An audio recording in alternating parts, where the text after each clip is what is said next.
When you think of Wall Street, who do you think makes the most money? The biggest names, right?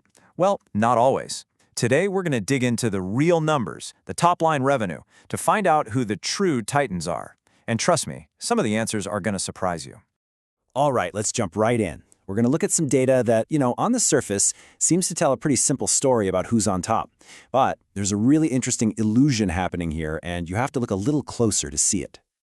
Okay, so take a look at this chart. Your eyes are probably drawn to the same two bars mine were. I mean, they're just towering over everyone else on the left side, right? BlackRock and BNYMellon. It looks like they're just the undisputed kings of the hill. So you see those massive numbers, right? We're talking nearly $100 billion each. It's totally natural to think, yep, these guys are the biggest players. But that's actually not the full story. And to understand why, we've got to look at how they're making that money. So the secret to cracking this whole thing comes down to 3 letters, AUM. It stands for Assets Under Management.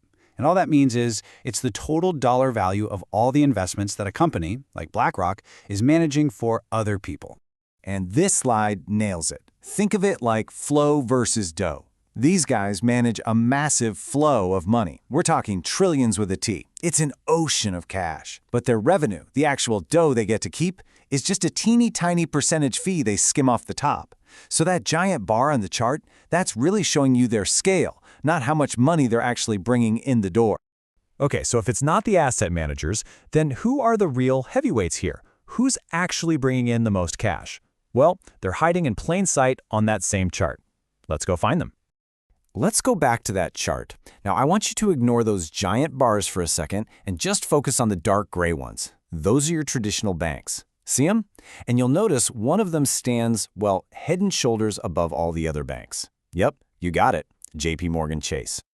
I mean, JPMorgan is just an absolute fortress. Look at that number, $93.1 billion in revenue. That's just staggering.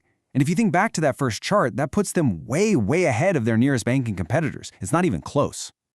But wait, the story gets even crazier, because the biggest plot twist comes from a part of the financial world that, let's be honest, most of us think is kinda boring.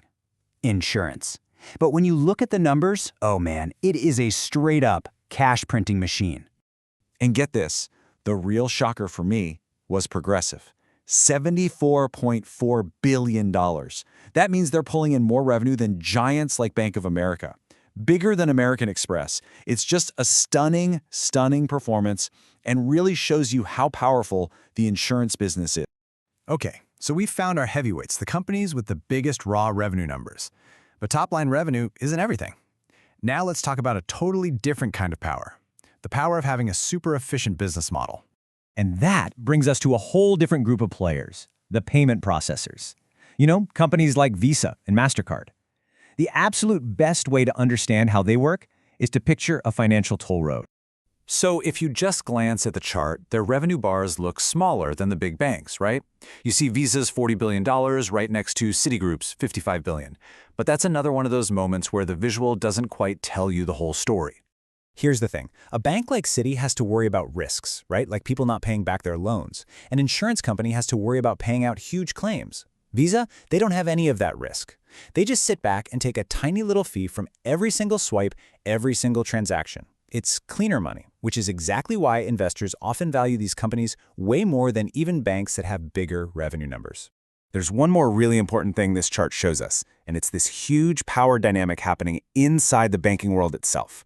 The gap between the absolute biggest players and, well, everyone else is just massive. So let's really put this into perspective. We'll take a mega bank, JPMorgan Chase, and put it side by side with what's called a super regional bank, still a big bank, but one that's more focused on a specific part of the country. We'll use PNC as our example. The difference is just, whoa! So we're not talking about being a little bit bigger. JP Morgan's revenue is more than 6 times larger than PNC's. Think about that. The advantage they have at the top isn't just a small step on the ladder, it's a giant exponential leap. So what's the big takeaway here? What does this all mean? Well, it means that you can't just lump the entire financial sector into one big bucket. It's not one thing. As we've seen, it's actually a collection of really different kinds of businesses, and they all make money in their own unique way. So let's break it down into the 4 powers we've uncovered. First, you've got the banks, like JP Morgan, all about raw revenue volume. Then you have the insurers, the silent giants like Progressive, just quietly crushing it. Third, the asset managers, like BlackRock, with that incredible illusion of scale. And finally, the payment processors, like Visa, running those super efficient financial toll roads.